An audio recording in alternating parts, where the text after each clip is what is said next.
this week on Unglossy. If you and I would fry something or sear something in a pan, I'm waiting for that. Shh. Otherwise, the pan is not right. You might have too much water in those greens, and then that becomes too high. When you fry something, and you should be a little sizzle. If you don't hear that sizzle, the oil is not hot enough. There's constant these movements of sound that, for me, indicates like this is what needs to happen.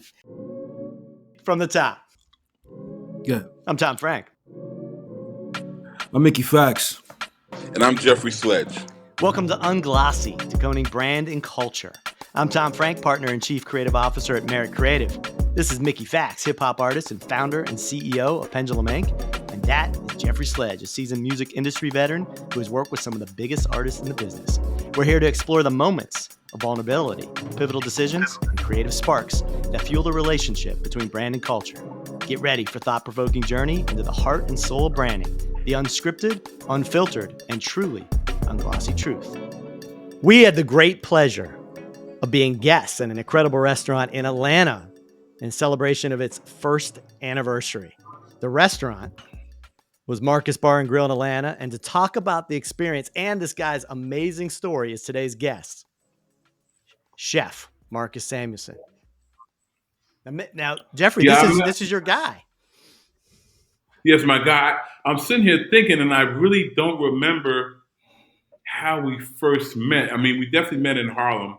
I don't remember the occasion, but we met, we started talking, and then as you'll see when I say in the interview, Harlem is a neighborhood. It's not a borough like a lot of people think it's a borough. Like it was like Harlem, Brooklyn. There's no comparison. It's like Brooklyn is a borough. It's like I think it's like the second or third largest city in the state, Brooklyn, and Harlem is like a neighborhood. So I say that to say it's small. So you run into people, and I was always out and about, at a function, riding my bike or whatever. And Marcus and I would always bump into each other, and we started to talk more and more. And he started telling me his life story. And he's a very inquisitive person as well. So he'd always ask me questions about Harlem, and he's a music head, so we'd always talk music. And like he mentioned in the interview as well, I was one of the first people he called when he was considering moving not moving, but putting a restaurant in Atlanta. So we just have a long-term relationship from being in Harlem and being, music heads and just being around each other all the time. I really, really like him a lot. He's to be this literally world famous person. He's like it sounds cliche, but he really is one of the most down to earth people you'll ever meet. So Yeah, wait, I gotta ask him. So you were one of the famous people that he would bump into in Harlem? Yeah, I'm pretty famous in Harlem, Tom. I have no doubt. There's people definitely more famous than me, but I'm around. People know me. people know Jeff, man. People know Jeff, and for me, I think it was fascinating to really just get a deep dive into this guy's backstory, right? Born where he was born, his upbringing, and how he was taught the culinary arts, and how he was able to establish himself in America and just like make a big splash in the whole culinary art genre in the underground scene here in New York City, as well as in the global stratosphere on television, and being able to win awards for the many things he's done. Just this whole story that we're about to get into is very, very dope. So I hope people really enjoy this. I'm blown away by this guy's resume of accomplishments, from the youngest person to ever receive a 3-star review from the New York Times, winning numerous competitive shows, including Top Chef Masters, Chopped All-Stars, to all of his incredible restaurants, including where we are at, Marcus Bar and Grill in Atlanta, Red Rooster in Harlem, Hav and Mar, to his most recent accomplishment, a 2023 Emmy Award. Yeah, and he showed us. He showed it to us. I got to see an Emmy. I like that. I got to see an Emmy. All right, with that, let's dive right in. Enjoy our conversation with Marcus Samuelsson.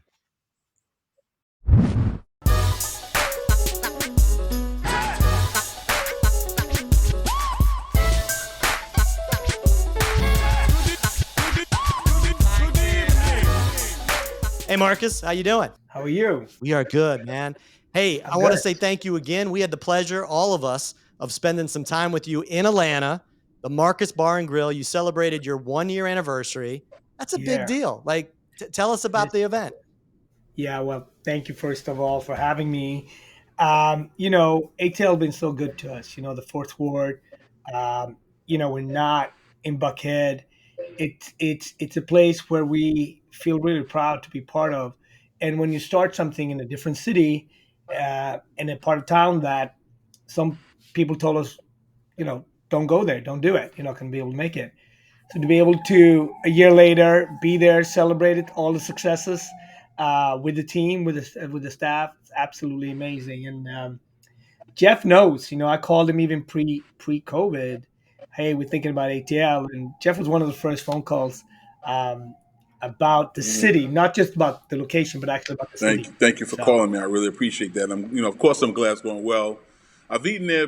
I don't know how many times, several times. The food is crazy. The ambiance is crazy. Somebody told me, a friend of mine, I said, a friend of mine, and she said to her, it's kind of like Atlanta's version of what the Shark Bar was in New York, where it's like yeah, wow, it's not old, but it's a little adult. You know, the food is crazy. yep, Everybody's kind of mixing and mingling. There's music playing in the back. It's a real young urban yep. professional vibe. It's the place is beautiful, man. I suggest highly for everybody to go there. And it's right around the corner from Martin Luther King's Well, that's it. birthplace. I was going to say it's Yeah, in a very interesting location, and I'm sure that's for a very good reason too. Like, how did that yeah. We happen? take a lot. We take a lot of pride in opening. I mean, think about restaurants, right? Our restaurant particularly, we employ a lot of people. At Red Rooster, we're around 200 people.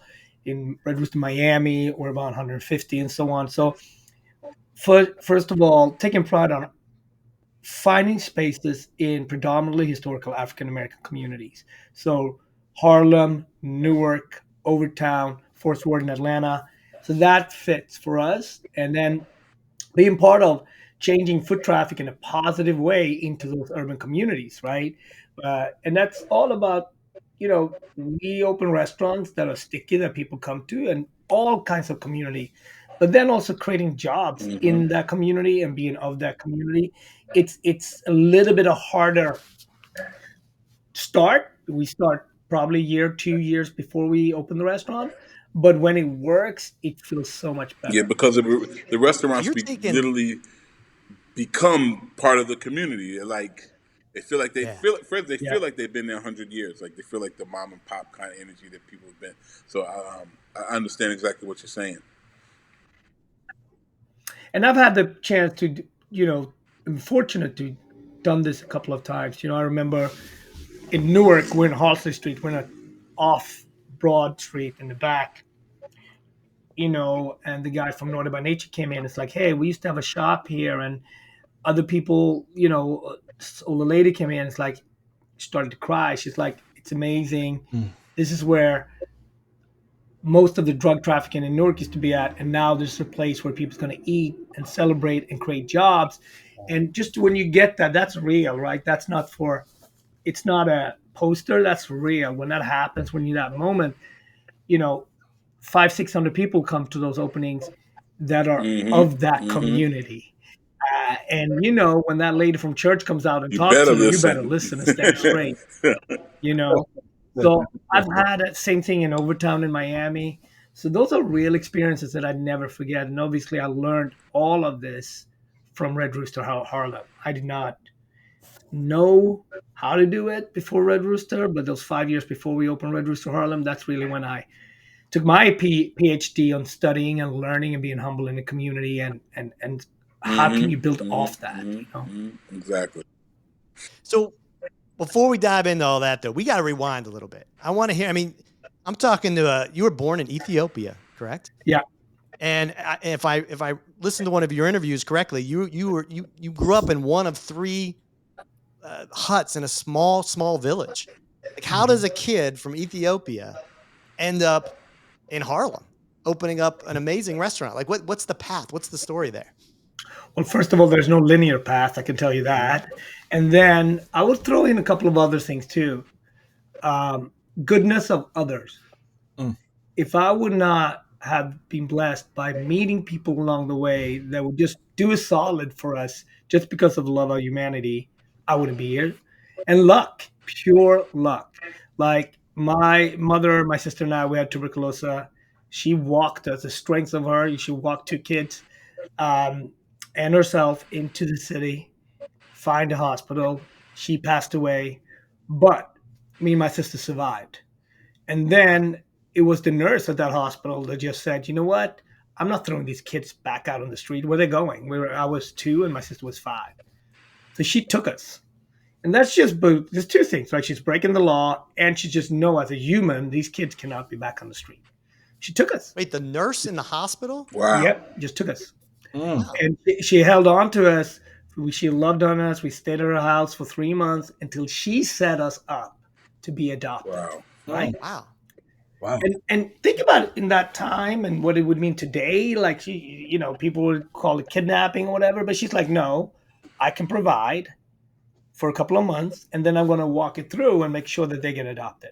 So all of that happened, and I went from being Kasahunsi guy, which is my birth name, to Marcus Samuelsson in a 8-hour flight. I went from the warmest country in the world to the coldest country in the world. But so I say that always because the worst thing that could happen to you is you losing your mother and having TB, but it also became the saving for me and my sister, right? So I've been very fortunate, both with how it happened, but also for the people that looked out for me beyond my knowledge. That's it. Do you still have connection with that woman, the nurse? I did until she passed away a couple of years ago. I went back to Ethiopia 20 years ago, found my birth father, met my 8 sisters Wow. and brothers, and Wow. it's the whole thing. But don't throw out luck and goodness of others. You need everyone here on this have had somebody just randomly at some point. You've either helped somebody or been helped by somebody, and that maybe was a major change in that person's life. Wow. It was for me. So let me ask you a question. When is the Amazing. earliest that you developed? Because obviously you were cooking at that point, but you kind of developed a palate where you were like, I can. And can you taste? Almost like an ex-girlfriend of mine always asked me, like, how do you hear music? Like, how do you hear it? What are you hearing? And so, besides the fact I know you're a music head as well, like, when you tasting things, is your palate, like, a little different? Can you, like, from you're like, oh, this is a little too salty, or I'll taste some thyme in this or whatever, you know? How was the earliest you could discovering that? Yeah.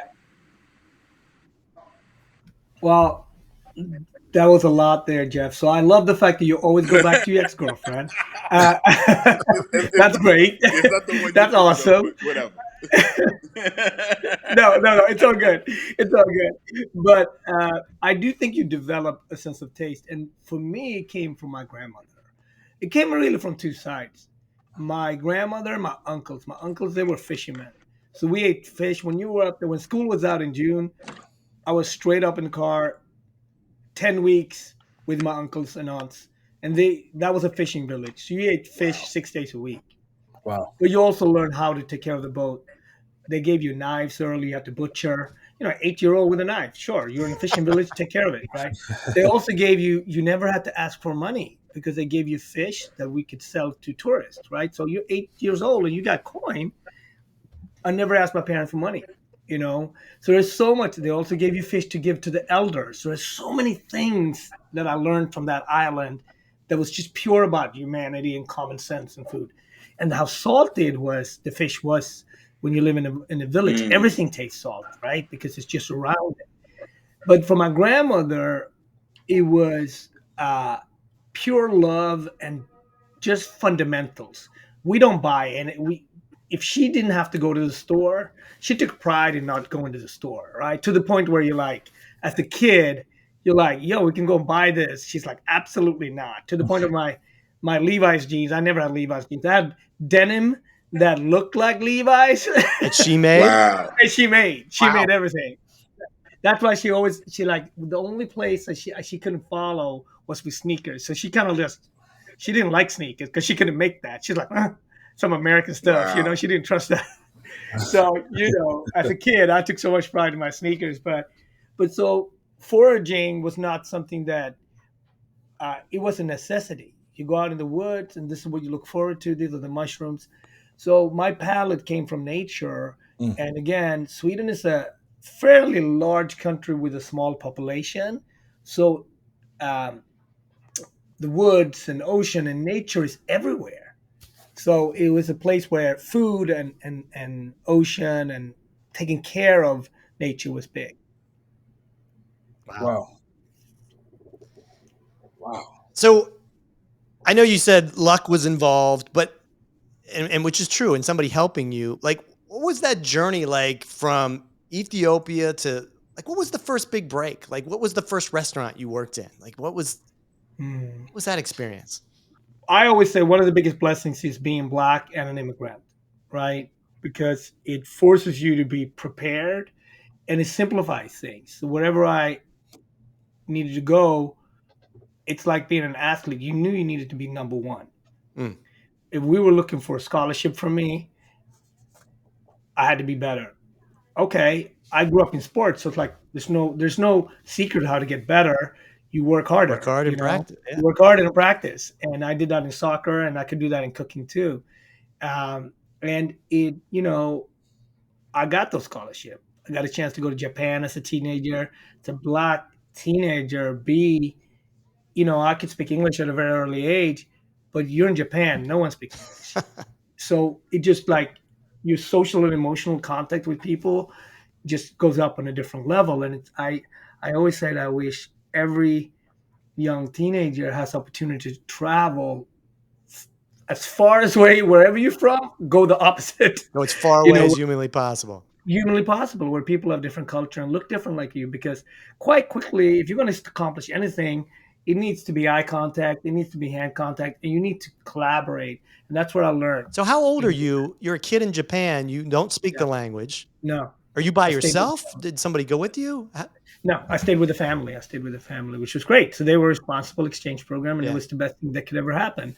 Because when you live with a family, right, you do everything. We do. You go to that temple. You go. You do everything, and it was great. But coming back from that, I felt like I had one up on my competitors, Mhm. like with the kids that were really talented, because I'd seen something that they'd never seen. Right? I had sushi, I had ramen noodles, I knew what umami was, which was this flavor combination that we now take for granted because everybody's had miso soup and sushi and so on. But back then, nobody had it. And from there, I had a chance to go to Switzerland and France. And again, different languages, where I grew up in Swedish and English. But in France, you have to speak French, and in Switzerland, German or French. So I had to teach myself those things. So I just felt like this is the challenge. This is what the journey we're on, and you just gotta focus, and the love for it. I enjoyed being in the kitchens, being able to hang, and you're 18, 19. You're gonna have fun with other 18, 19 years, regardless your differences. You're just gonna enjoy the journey because we are these weird kids that are like athletes, but we're in food. It's almost like you play violin or something different, but you can do it all over the world. So you're gonna find other violin kids, right? Did you find, having traveled and cooked at all these different places, that ultimately you pulled a little something from every place when you go to different, as you start thinking about your menus and your individual restaurants? Is Yeah. it because I don't, you really can't be defined necessarily by one type of cuisine, right? Because you've had that experience Yeah. with so many different kinds. I was always writing, and that was something that I started early. I was always writing food. Just like a musician, just like you're a rapper, you write your lyrics. You're influenced by other, but you're writing your own. And that little logbook is, take my wallet before you take that. Right? That's like the last thing you're going to give up Right. in a fight. And you knew back then all cookbooks were French. Everything was French. But since I've traveled, I knew that there was other food out there in the world that tasted just as good or even better to me. So I think it helped being of color because then you don't have to buy that everything had to be French. Hmm. I'm like, what about Africa? What about Asia? What about South America? My French young kid friends colleagues, they didn't ask those questions because it was a period also where you didn't ask any questions.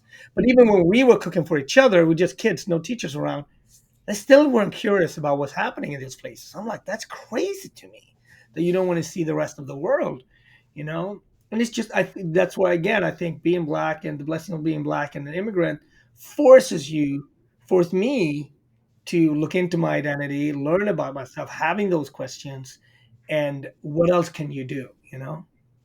No, I wanted to ask you, man. Like, I mean, I'm sure it's in other cultures too, but among black culture, because of our history and everything, so much of our recipes are here Mm-hmm. with the elders. It's Sure. not written down. It's like, nah, you do this, and Yep. then the little girl or boy gets Yep. into the kitchen as a young, and they say, nah, you put a little pinch of that. Yep. You just like, what do you think about that process, as opposed to having like the written down kind of hard, cup of sugar, blah blah blah. You got it's a whole different cultural thing. Well, it happens in music too, right? Yeah, You got absolutely. to have freestyle that just come the griots back in West Africa, right? They were on the square, Mm-hmm. speaking the truth from that community. And then you have the writers that officially wrote it down. So I think you need a little bit of both. I went to those great places to learn structure, to learn where is the modern cooking coming from, what's the past, present, future. And then you need a little bit of that freestyle moment as well, particularly because we're not written into that culture history, right?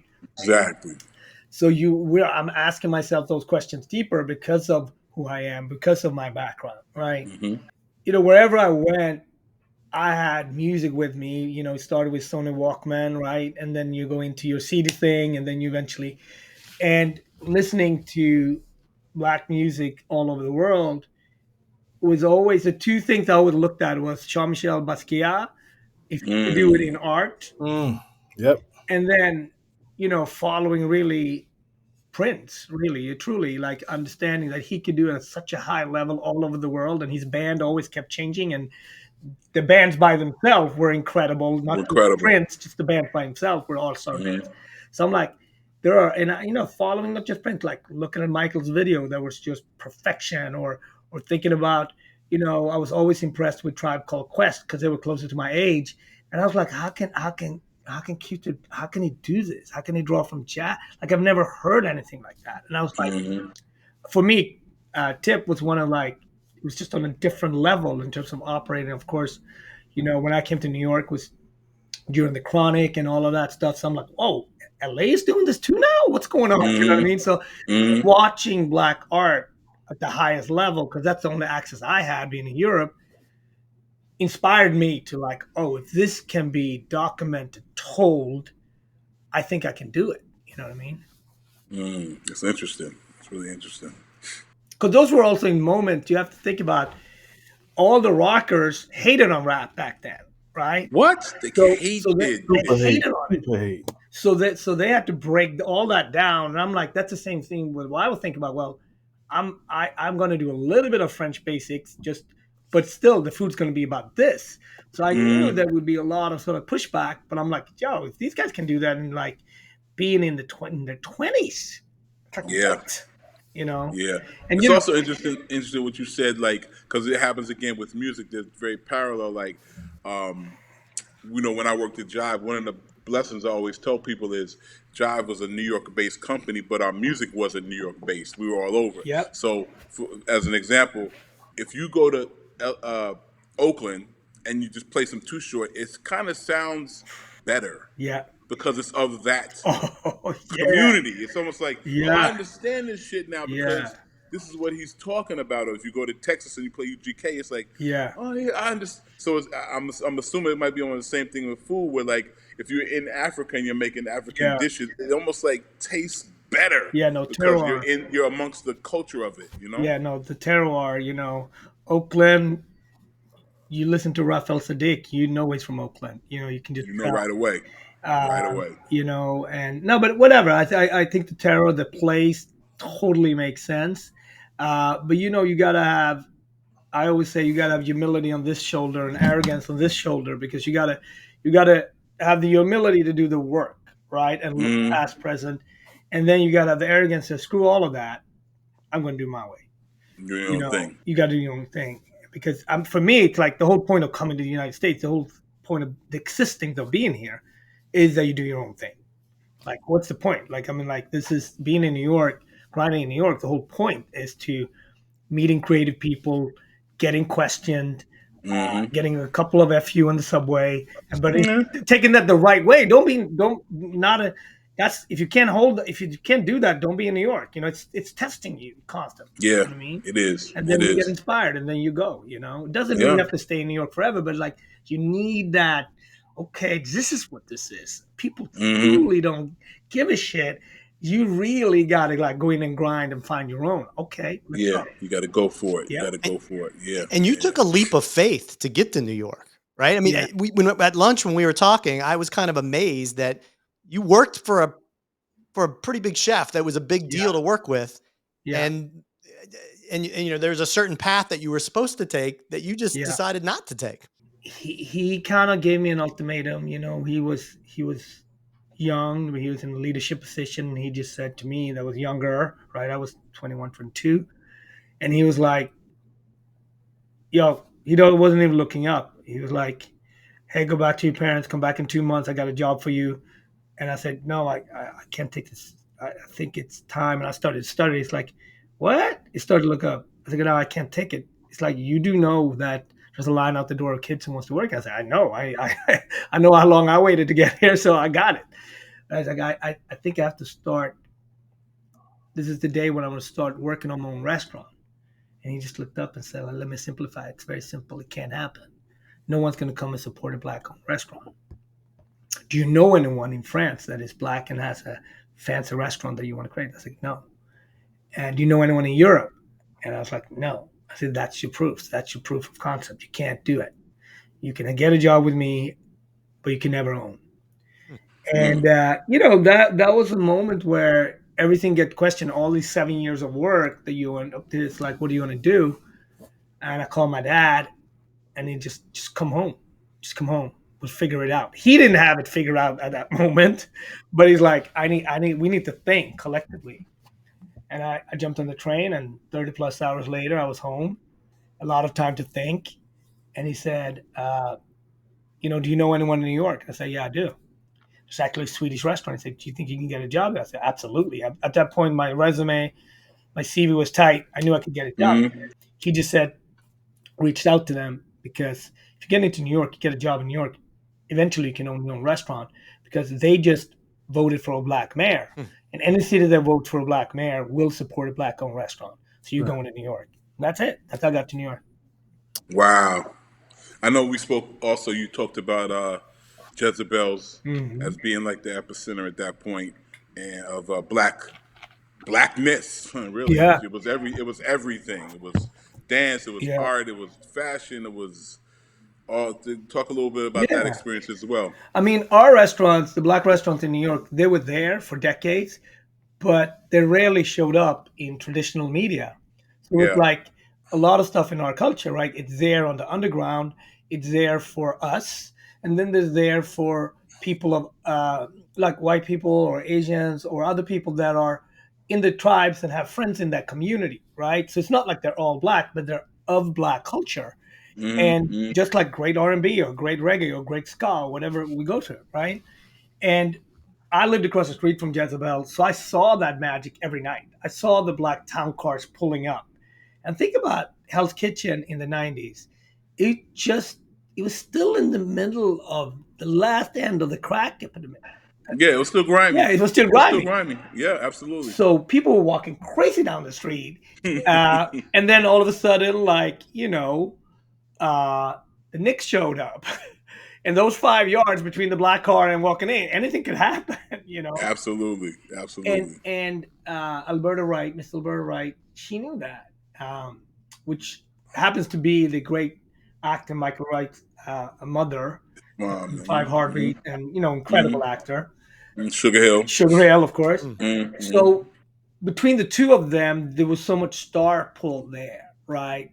Pauletta Washington, Denzel's wife, that was a big part of Black Broadway, could play the piano in there. or Luther can be in there with his team, but also bankers and a young Bevy could be in there, right? Mm-hmm. Vibe was doing something, and I Mm-hmm. I couldn't really afford to be in there, but she's like, sit in the bar, have a drink, don't talk to anyone.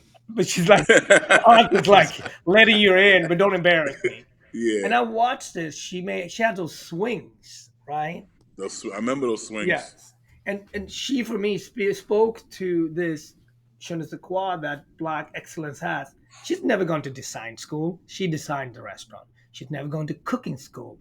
She was the chef. She's never learned anything about wine. Her wine list was crazy. And so I was like, and at the same time, and when I was there, she was building Jezebels in Paris, right? Wow. Wow. So ambition, like incredible, and it could be done. And I didn't know really what to do with that. I just seen it. Once you've seen something as a young person, you can't unsee it. Then, of Mm-hmm. course, Shark Bar was happening, right? Which was fun, but I understood Shark Bar. It was a cool place. Food was so, vibe was everything. And Vibe was everything. yeah, but Jezebel, they were operating at a high level. I was also Mm-hmm. inspired by B. Smith, Grace, elegant, beautiful, rest in peace. So Mm-hmm. I've seen something around the Black restaurants. So it was just like, how come no one is documenting this? But the joy that was inside those restaurants was better joy than what I had in my restaurants in Midtown, where bankers came in, they swiped their cards, and boom, transactional dining, very important, but not.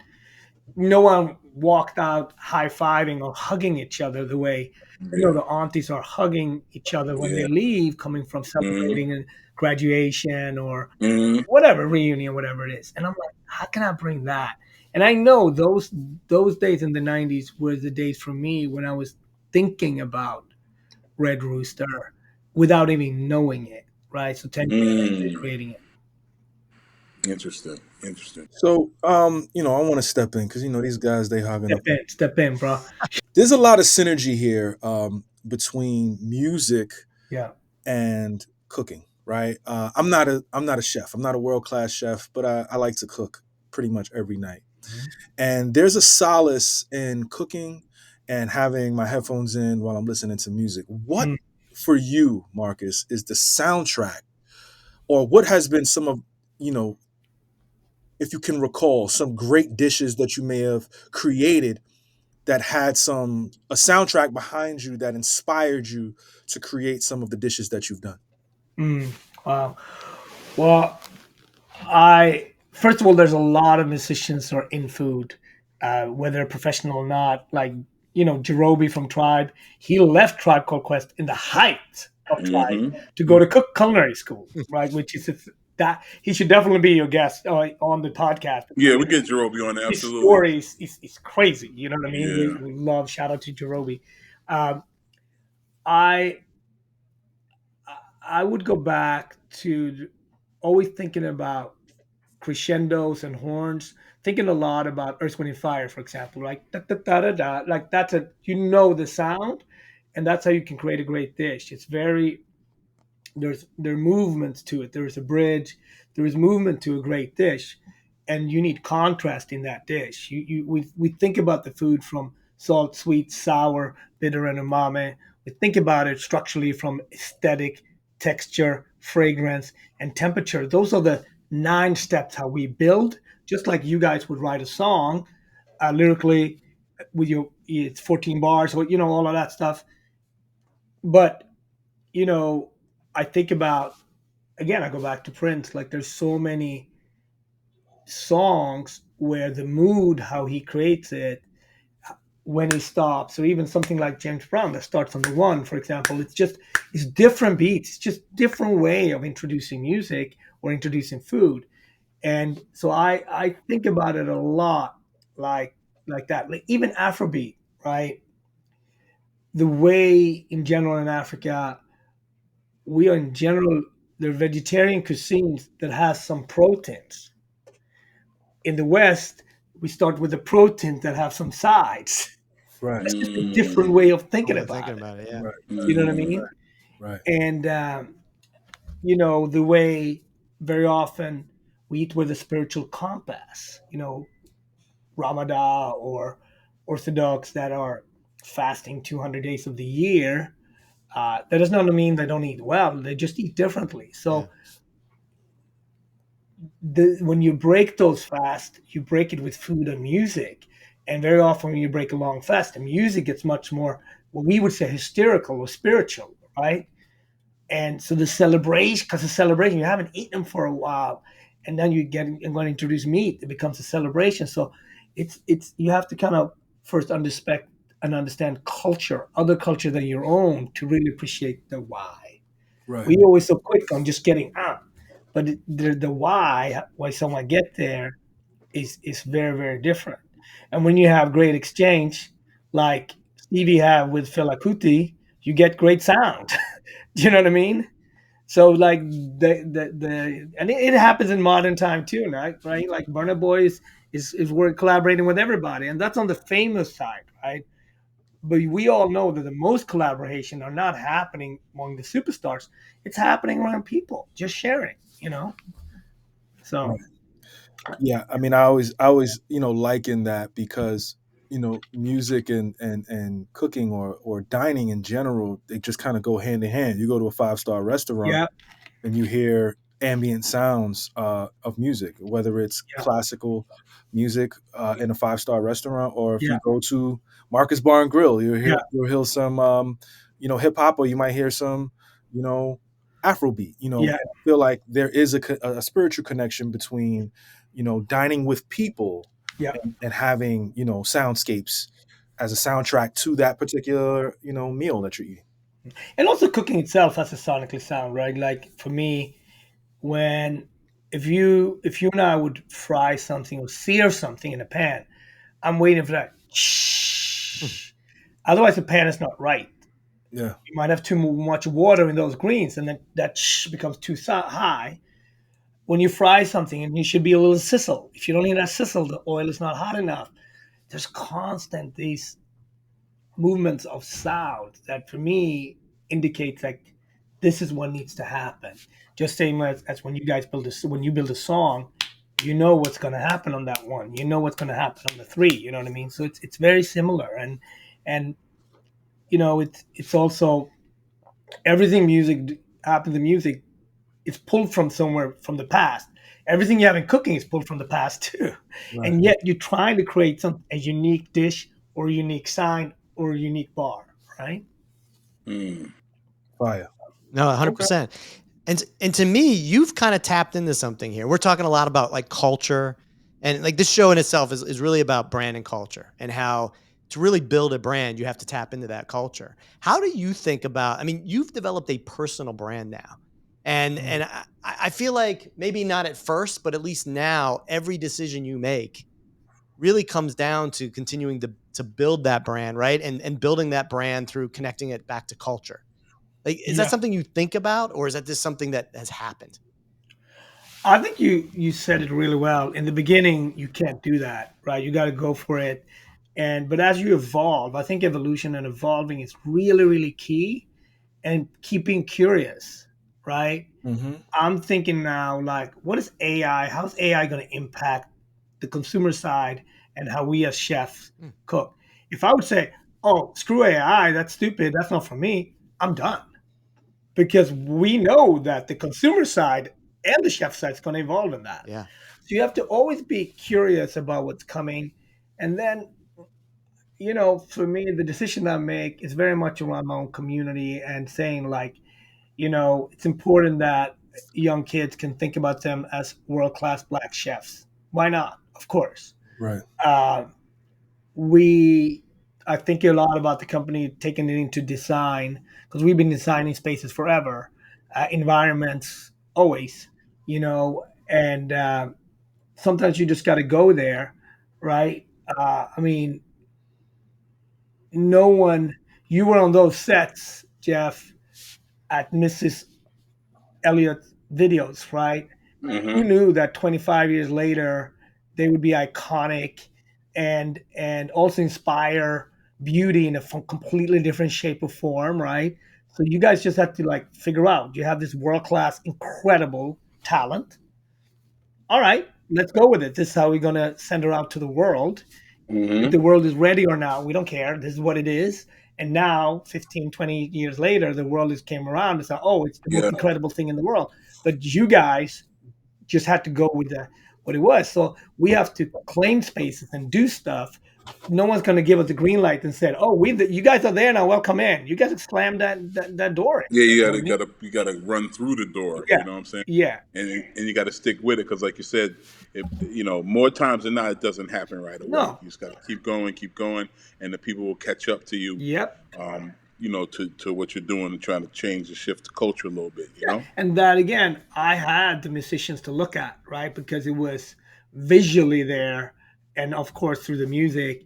And so I know, like, also being in Harlem, it's going to sound a little nostalgic, but you know, I knew Maya Angelou. Do you know what I mean? Yeah, she lived on the She lived on block. the Yeah, block. absolutely. I know Dapper Dan. It's not. I'm not You bragging. see him walk around You know, all the time, now, to regularly. Jeff, it's like, of course you do, but like, I'm Yeah, I saying know this what for you're the saying, though. listener. Yeah. So when Mm-hmm. you're around, you know, the Bevies, the Dap, the Thelma Golden, having coffee with them or seeing them on a regular, they're not good. They're amazing. Dap is amazing. He's not good. He's incredible. Better than you can even imagine what the clothing is. He sits you Mm-hmm. down, and I'm like, yo, if I'm representing part of this neighborhood, I got to do it on that level. He sets you down with here what it takes to play. If you're gonna get me to, check the box for you, this is where you need to play at. Mm-hmm. Do Mm-hmm. whatever you got to do, but I'm not coming through unless this is checked. And he's not I, going to be I, rude to you. He's not going to say, "Oh, you no, didn't no, match no, it." no. He's just not going to come through and vouch. That's it. Yeah. That's it. I do want to say that because you brought up a couple of times like um, Harlem is such an inspiring place. Because first of all, people outside the New York area sometimes get it confused. Harlem is a neighborhood. Yeah. It's not a borough. It's a Neighborhood. neighborhood. It's only a I say that all the 40, 50 time. block. It's a neighborhood, and all this talent since the beginning has Yeah. come from there. And it's just like it's just 40, 50 blocks, Yeah. east to west and up and down. And such. It's like I said, we spending time in Harlem. It's such an inspiring.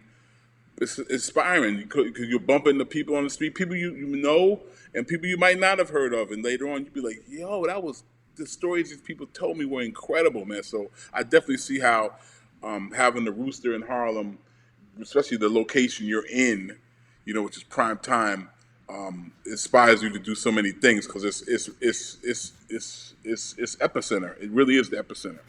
Yeah, and it's constantly stories that, of course, we know about James Baldwin, we know about all of this incredibleness, talent that was in here, but think about modern time, right? Teddy Riley grew up on the block, created this, New Jack Swing, created songs for Michael and for so many more, right? Like there are modern, like I think about not just through music but through all of it. People are here, and there is something about the institutions being there too. Like Apollo is in the middle of the neighborhood, right? Schaumburg is a couple of blocks away. So you're around greatness, and it shapes you, and the culture is so in your face. If I go to Rutgers and uh, watch basketball, you know, think about the legends. Kobe played there. You know what I mean? Like, so everything has that weight on it. That makes it harder sometimes, but it's also like the why you're there is also incredible. So, so as you like, so in Harlem, right, with Red Rooster, you're in that area. With the Mhm. Marcus Bar and Grill in Atlanta, you're in that area. Mhm. Like, as you start thinking about this from a real estate perspective, right? I mean, Yeah. that is absolutely key. Like, how do Mhm. you like when you go to your next place? How do you figure that out? Like, I mean, that is a very conscious decision to be in a very specific location in each of those cities. Yeah. How do you do that ultimately? I mean, that's tough, right? You can't just plop a restaurant where you No. plopped Red Rooster unless it No. took No. years. of timing and years of research to really develop that? I think it's about thinking through your narrative and story, and can you do it? Do you really believe that you have something to say and you can do it just as good or better than what's there? If you don't think you can do it, you shouldn't do it, right? So when we came to about Red Rooster, I had tremendous amount of respect for my two neighbors. Lennox Lounge, that's been there for 75 years, and Sylvia's has been the icon at that point for 50 plus years. So if you're gonna have something to say, you better say, cause otherwise they're gonna figure out real quick, right? So for me, it was always about honoring and never even going in their lane between either one, but being inspired and honoring both, right? And we felt like we can do something different than them and actually become, now the block can become good, right? But it was never about doing, oh, Sylvia's there, therefore. No. You gotta hold your own. You know what I mean? And so end of the day, it takes a lot of believe, like I believe we can do it, and this is a path and plan. And then there's also that humility, like we used to go, I'm not straight, like in the way I've processed something. 3 years before we opened Red Rooster, we used to go to a ton of Paul Mooney concerts at Lennox Lounge with some of my potential investors, because if you can't stand Paul, don't be part of this, because this is what it's going to be about, right? And he will suss you out. And Paul's another one Yeah. you would just see walking up the street. Walking up the street.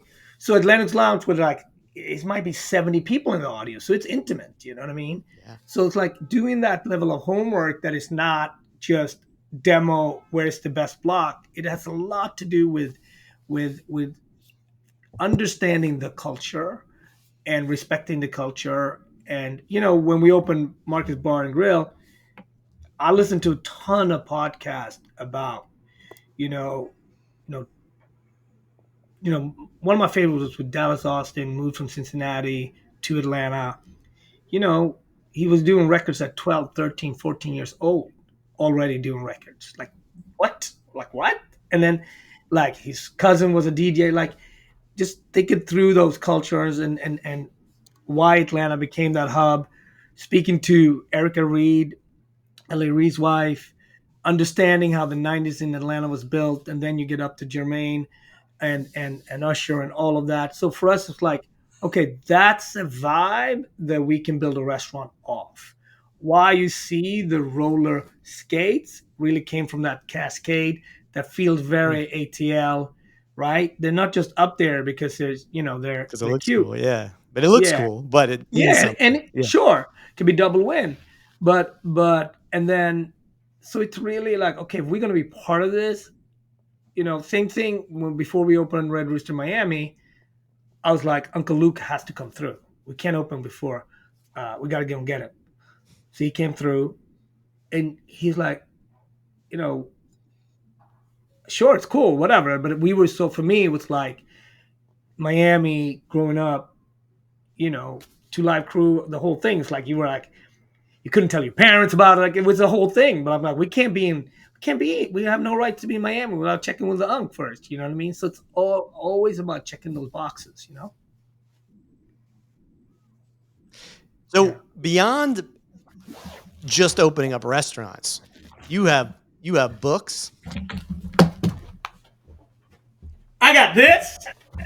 Okay, you beat me to the punch. You got an Emmy. Now you stunting on us now. No, because last time you asked. We asked where the Emmy was, so you got to tell no, people you won an Emmy in 2023. Yeah. I'm so excited that you have that right there. You got to tell us a little bit about this Emmy. Yeah, you were excited. I was excited too, by the way. And it's funny how. By the sidebar, your fit was tight for the Emmy. Yeah, it was tight. It was tight. I saw the pictures. Yeah, It was tight. It's It was tight. But show love. how it is. It was that piece we shot was done in one of the toughest times of my life, and it's funny how life can go that way, right? Because it was in the middle of the pandemic, and as you know, hospitality had pivoted to basically takeout business. Yeah. And we had at that point closed Red Rooster, but what saved me was really getting up every morning, serving the community, putting my mask on, putting my gloves on, serving 100 people a day, 200 people a day, 400 people, up to 1,500 people a day. Boom, for 6 months. And that work, that rhythm and the dialogue we had back and forth with the customers, they were in our faces as much as regular customers. And that just shows you like food. It's like, yo, we got apples yesterday. How come we don't got any apples today? Like, I like the chicken better than the other day. Like, it was the same dialogue. These are now your customers. This is now your everyday. But on the weekends, I went out to Sag Harbor with my family, and I was walking on the beaches there a lot and walking in the woods. I'm like, will hospitality ever come back? And as every month in 21 and going into 22, it felt, okay, maybe. So I was like, if we get a chance to do this again, what is it going to look like? And that's how we built our Chelsea restaurant, Half Mar. And this piece that we shot was really about how do you build that? And I'm so proud that they got me in a moment where everything wasn't just up, up, up. It was really like, like somebody writing an unplugged album, or just take it down a notch, because that was the mood that was in the city if you worked in hospitality, or most industries at that point. Yeah, Hospital, whatever. everything was down. Yeah. So yeah, that was fun. Can I see the Emmy one more time? Yeah, yes you can. Yes you may. Yeah, man. Yeah. That's crazy. Yeah. That's crazy. Hey, now That's crazy. I want to give you some credit though. When you talk about during COVID-19, I mean, you served, if I read it correctly, over 280,000 meals to the community, right? Mm-hmm. I mean, in Harlem and Newark, in Miami, you partnered up with the World Central Kitchen, right? And you guys did some amazing things. Why was that? Yeah, so the key word, we did that. We did that. Well, Yeah. I didn't do it. We did it collectively because it was I think a couple of things. I think we had restaurants. We knew how to do it. And we had access to, again, community here, but also the community of Chef Jose Andres, right? So when you have something like that, you got to activate it. But I would also say on a pure selfish note, I've done this since I was 17 years old. Got up in the morning and put work in every day. One of the biggest fear for me during COVID was, what's going to happen? Yeah. Like, I never sat down. Like, I take choices based on my food and how I, use my energy. And like, every day since I was 17, I've been doing this. So if you take that away from me, I don't know myself outside that. So it was also a way to just stay regular when nothing was regular anymore, right? Mm-hmm. And you keep your sanity, and it kept me sane. Just go in there and serve, Yeah, and you had the chance to, like you said, to interact with people, which a lot of people didn't do. Mm-hmm. Yes. So that's good. You got to touch, not touch, but so you got to be around the community. Yes, and my cooks and like, you're a tribe leader. End of the day, when you're a chef, you're driving people forward, and they believe in you. And if they showed up, I show up. So yeah, man. Yeah. But we always got to end here. Two things I got to ask you. I mean, is there a brand? Is there a community? Is there an individual that you ultimately want to work with? I'll answer like this. Opening a restaurant that we just did in Ethiopia and working with a cooking school there. Wow. It gave me such a full circle, and it humbled me. And it was like, whoa, we really did this, and for them, like, for them to see me, to see themselves, it was a big moment, I bet. and into like, whoa, and so that was very special. And I will it's like opening a rooster. Like, I will never forget that day. I will never forget standing there, being in the school, communicating to these 18, 19 years old. So clearly couldn't connect the pieces at that moment, but like, eventually had something that they can go off for a long, long, long time to be inspired by. I look a lot at sports and music. I think it's amazing that I think what Beyonce is doing on the Carter album, I think it's amazing, inspiring people, bringing people into different spaces that we should take for granted, should be for everybody. But I think it's it's an inspiring piece of work that not only the songs, and people can have opinion on those, but I think the homework that she's done, like Mhm. how she's including those Black country singers on Blackbird, or how she's going back and giving honor to people who were in the spaces way before. Like, I think for me, that's inspiring, right? And so people who move you like that, and don't, of course, doing it on such a large global scale, right? Mhm. Because now there's a Japanese person that wants to be in country and said, "Oh, I can be it as long as it's good," or whatever it might be, right? So it's not just what's happening in the U.S. We look at it very often, very much as this myopic back and forth between black and white culture. As a black person living outside the United States, it's going to have much, much higher, bigger impacts outside the United States, because it's going to allow people to think about themselves, see themselves in spaces that they maybe wouldn't have dared to. And I love that. That's what a mega. Now you're mega. Now you're a superstar.